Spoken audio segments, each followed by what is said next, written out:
right, everybody. Welcome to Under the Arch Sports. I'm Eric Hobbs. And I'm David Woldingen. And the biggest game in recent memory for Mizzou is here. The Tigers are heading down to Athens, Georgia to take on the two-time defending national champion, Georgia Bulldogs. And we're here to talk about it. First, please, guys, subscribe to our YouTube channel, hit that like button, notifications to get more of our content. Also find us on Facebook, Instagram, and on X. All right. Yeah, this is the biggest game in recent memory for Mizzou, David. I think you got to go back to the 2014 season. Yeah, and for those who don't remember, that was when we won the East Division for the last time, faced Alabama down in Georgia. One of the Citrus Bowl. Yeah. And I will say this is probably the biggest road game I can remember since the last time Mizzou beat Georgia in 2013. Yeah.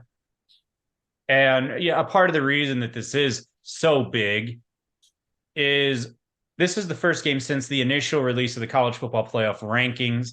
That happened Tuesday evening. And, while Mizzou was number 14 in the AP and coaches poll, the committee had them up at number 12. But Georgia had been number 1, since preseason poll. They're number 2 in this initial release. So, we'll talk about the motivation factor there in a minute here. But, a 2 versus 12 matchup, SEC East on the line. It's gigantic. I mean, regardless of what you think Mizzou's chances to win this game are, David, the simple truth with the math and all the scenarios for Mizzou, it is win and you're in all the way to the college football playoff. Yeah, exactly. And quite honestly, even if they lose this game, it's still a win for Mizzou. As weird as that sounds, just in the fact that most people didn't even think they were going to come close to the type of season they're having right now. So if they make a game of it and push Georgia to the edge, I mean, you still have everybody looking at Mizzou like, oh, hey, they're actually really good, Yeah, a 10-point loss just totally validates them as a top 15 team. That's the long and short of it. For Missouri, they're coming off the bye week, and every team will tell you, perfect time for our bye week, but it's important for Missouri because as you're about to go face number 1, having a week to get healthy. This was a banged up Missouri team, right? You got Luther Burden, Darius Robinson, Brady Cook, Cody Schrader, and it's Rakestraw, and then everybody else with just their kind of bumps and bruises and everything else. This is a huge break for Mizzou in terms of the timing. Yeah, and I quite honestly don't know how Cody Schrader was able to pull off 156 yards against South Carolina on a 59, yeah. Something like that on a quad injury. He was saying he was spending like 10 hours at least a week in the trainer's room just trying to get that thing ready to go. Yeah. And having him healthy, huge. I think Brady Cook being healthy, I think that we saw a little bit of it, coming back from the knee. I think they said, what was it, hyperextended or whatever, his knee injury that he got in the Kansas State game. He did not run the ball like at all for a couple of weeks after that.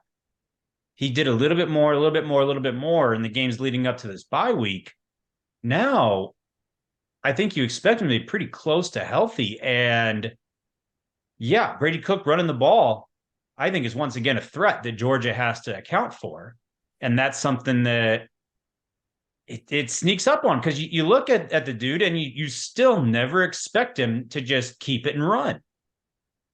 And I think another player worth mentioning is Ennis Rakestraw, battling, what was it, a groin injury, something like lower leg injury again. It was a groin, you're right. Yeah, he was in and out of games too.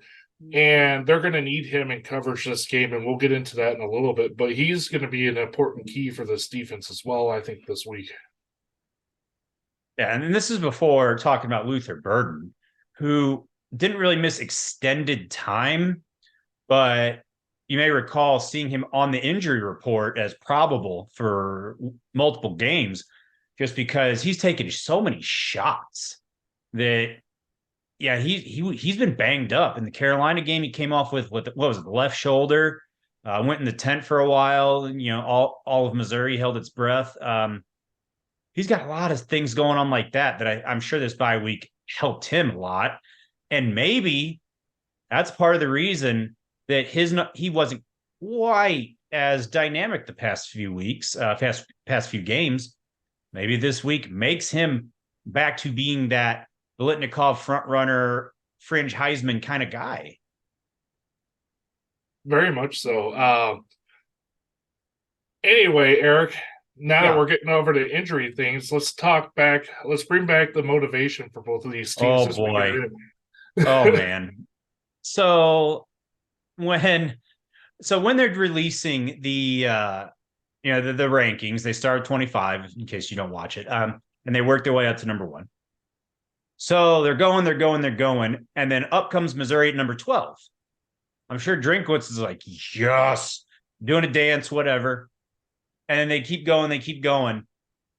And then Georgia is number 2, despite not having lost in about 400 years.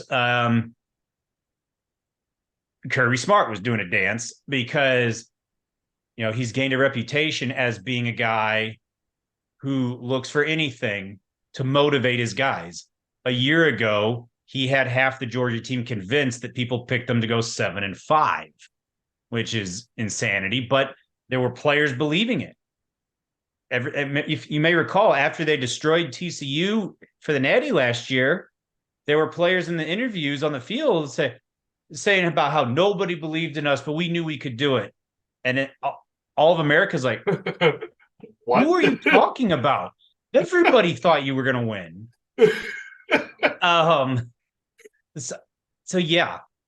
Bottom line, as if this Georgia team needed any motivation, I don't think there was any doubt after last year when Missouri gave them their toughest regular season game out of nowhere. Georgia only took the lead with about 4 minutes to play in that game. So you knew before these rankings that Missouri had Georgia's attention. Well, and the fact that Kirby Smart took a day out over the week, what was it, last week, even when they were playing Florida to scout Missouri, just spoke to where their mindset is with this game coming up. They're going to be ready. They're going to give their best because they're gonna want to make a statement. Yeah, and on the other side of things, when Drinkwitz saw that number 2 come out and it was Georgia, I'm sure he just had to hang his head and be like, crap. Or at the same time, they still have that mantra, STP, something to prove. Yeah. So, I mean, there's a lot of things he can still use too. Oh, absolutely. Now, this is an interesting game because I think it's one where you got to look at the Georgia offense because, Carson Beck, the new quarterback, following Stetson Bennett, and the best player maybe in all of college football, Brock Bowers, being out. All right. He left during the Vandy game, missed the Florida game. He had the surgery, so he's not playing in this game. Oscar Delp is the replacement tight end, the backup. He's not had gigantic numbers by any means, but he is a factor in the offense. I think the ironic part here is by taking Brock Bowers out of the offense, maybe you lose the most talented player, but it's harder to prepare for this Georgia offense now because the Bulldogs are taking kind of a collective approach. No one man replaces Brock Bowers. We all got to chip in type of thing. And all of a sudden, you got Delp, you got receivers, the running backs, everybody they're kind of sharing the wealth, meaning you don't just focus on Brock Bowers, even though that's hard to slow him down. No one could do it. You knew he was a focal point. Now, David, you don't have a clue where the ball's going to go. Well, and you kind of took the words out of my mouth. I think with Brock Bowers going down may have been a blessing in disguise for their offense in the sense of now they don't have their guy that they can rely on. So they had to rework the offense in the sense of what do we do now to move the ball down the field? Yeah. And let's be clear. Let's be clear. Brock Bowers makes their offense better. Absolutely. We're not trying to downgrade his importance, his skill, anything of that nature. I think they've just accidentally discovered how good they are everywhere else. And they're realizing they didn't need to lean on Brock Bowers maybe as much as they were. I don't even think it was they discovered how good they are. I think it was they discovered how reliant they were being on Bowers and realized, hey, if we spread this around much more, we can be a much more prolific offense. Yeah, and don't look now, Missouri fans, but with Brock Bowers out, the player that's going to suit up, who has the most catches and the most yards for the Bulldogs, former Tiger, Dominic Lovett. Yeah. Have a slow start down there in Athens, but he's kind of picked things up, and he is becoming more and more of a factor for their offense. Now, on the running back side of things, you have Dejon Edwards with 95 carries, 556 yards, averaging 5.9 yards per carry, 8 touchdowns. His backup, Kendall Milton, just as solid. 49 carries, 251 yards, 5.1 a carry. So Georgia's still Georgia. They can still run the ball on you. And honestly, it's going to be interesting because I know Mizzou's really good at stopping the run up the middle. A lot of people say we're not great at stopping the run, but you can thank Jalen Daniels from LSU for that one. Oh, kind of skewing the stats a little bit there.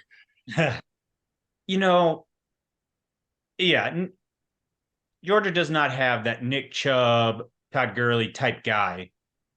But the two backs you mentioned, that's still Georgia. So, yeah, I'm with you 100% on that. Ladd McConkey is a receiver I want to talk about. Going back to throwing the football, he missed the first 4 games, but he's really come on. He's got 242 yards receiving. That's off the top of my head. I might be wrong, but I think that's what it is. In essentially half of what they've played, I was very impressed by his touchdown against the Gators last week, where he essentially caught the ball and immediately recognized where the defenders were coming at him from, stopped on a dime, and essentially reversed field, and then just did a 100-meter dash straight for the end zone, and Gators couldn't catch him. I was very impressed by that play. I think that's somebody that is a threat, and him along with Lovett. This goes back to you mentioning Ennis Rakestraw, him having that week to get his groin healthy, along with Chris Abrams-Drain. Those two, good chance they're following McConkey and Lovett around all game long. Yeah, and as we talk about our defense going against them, a couple other points. Georgia's only given up 5 sacks. Granted, they haven't played a team above 500, I believe, record-wise yet. So a lot of our games have been cupcakes and lower-level teams. So, I mean, you're still talking about the Georgia line, though. They're really good. One thing I do want to mention, though, is their right tackle, Amaris Mims, had an ankle injury that he had surgery on, after the first week of the season, and he possibly might be back in this game. He's listed as questionable. And right now, they have Xavier Truss in there sharing time with a true freshman, too, I believe. So if there is a weak point on that line, especially in the passing game, I'd expect Darius Robinson to line up on them and attack that point, as well as any type of blitz package they put together. I could see him going after that area against Georgia. That is the one aspect of Carson Beck's game that is not prolific, is he's not that much of a threat to run the ball. I'd certainly take Brady Cook in terms of having an edge as a quarterback running the ball. Everything else, Carson Beck is very good. I think he kind of the first 3 or 4 games, especially when it felt like Georgia was kind of sleepwalking their way through the schedule. He kind of gained a little bit of a reputation as a game manager, it seemed like, even though the stats were still really big. And it's been in the last 3 weeks where the Georgia offense and team in general has really come to life. And you turn around and Carson Beck's top 10 in the country in passing yards. Yeah, David, you got it written down. Was it 2462 that he's got passing yards, ninth in the country, about 200 more than Brady Cook, who's 15th. Just as a reference point for Mizzou fans. 14 touchdowns, 4 interceptions. Yeah. So I wonder if those numbers might explode even more with, we talked about spreading the wealth with the offense, if that's going to help him. Yeah, I think the one thing Missouri really needs is opportunities to rush at him, particularly off that right side. Make whoever is at right tackle prove that they're up to the challenge. Darius Robinson or whoever it is coming off that edge. And for Missouri, you kind of touched on it. You have to get into those obvious passing situations. Yeah, and I think there's going to be times where Missouri looks good in this game. I think they'll do this some. Yeah, you touched on it with Georgia's schedule. I think you can objectively say Missouri's the best team that Georgia will have faced. They haven't faced a team like Missouri. Certainly, I'd say Georgia can't go out and do what they've done to everybody, but to Missouri, what they've done to everybody else. But I think Missouri's the most talented team that they have faced. Which is also the reason why they probably dropped to number 2 in the rankings. Yes, is their schedule just hasn't been strong. Yeah, it's been like number 100 or whatever. So Missouri will be their biggest challenge, and I think the offensive line for Missouri has emerged as even within the season, they've emerged as being more reliable. They've cut down on the penalties the last couple of games. And I think that's a big factor, big factor. And that absolutely has to continue in this Georgia game. If you have goofy snap infractions and Cam Johnson having 2 or 3 penalties, and the offense is behind the chains, there's just no chance. Well, and if you can get any type of run game like you got against South Carolina, I mean, the sky's the limit. The sky's the limit for the Mizzou offense, because they're opening up holes right and left. And again, it's South Carolina who's like Swiss cheese on defense. Yeah, but every week it looks like this offensive line has been improving, and their run blocking game, in my opinion, has been improving the most out of everything they've been doing. So if they can continue that trend, and we have just even a serviceable run game against Georgia, it's going to be huge in what we do on offense in that game. Yeah. I think aside from that, it's really up to, I think Connor Tollison. I think he's got to get his snaps. Even in Kentucky, not so much South Carolina, but even Kentucky, the second most recent game, there were a couple snaps that were low, and they'd be kind of streaks where there'd be 3 or 4 in a row that were kind of low. The snaps have to be clean, and everything aside from the actual blocking, all of that has to go well. Now, David, I'm going to, kind of, we didn't prep this, so, on the fly here. One key, Mizzou pulls the upset if they're consistent. And what I mean by that is you had one really good quarter against LSU, and then they just kind of fell off the earth. You had one really bad quarter against Kentucky, and then three really good quarters. If they can put a full 60-minute game together, I think they'll win this. They're fully capable of it. They just haven't shown it this year yet. I want to see them put a whole game together and just be consistent across the board. If they can do that, I think they'll win this game. Even last week, Missouri destroyed Carolina in the first half. And in that third quarter. Yeah. A little understandable knowing that, the Tigers surely came out, I think, and said, all right, this is stupid. We're clearly better. Let's just go home. And they didn't have the intensity. I don't think anybody is expecting that to be an issue against the Georgia Bulldogs. But yeah, Mizzou, the players and coaches would tell you that they have not put together a full game where everybody says, yeah, we played our A game at every single position. Hasn't happened yet. I think my key is Luther Burden has to have a Heisman type performance. He's going to have to make plays. And a little bit of this is offensive line has to give Brady Cook time. Brady Cook has to be on the money with his passes and all that. But Luther Burden has to be huge. Mizzou kind of started a Heisman campaign for Luther Burden. A lot of the polling and websites have him as like the 6th, 7th, 8th type guy. He has to have that kind of performance if Missouri wants to win this game. I'm talking 7, 8 catches, north of 100 yards, probably multiple touchdowns. I think Burden's got to do something like that. Now then, David, prediction time. It's as simple as this. For me, anyway. If Georgia plays their best game, Missouri can't do anything about it.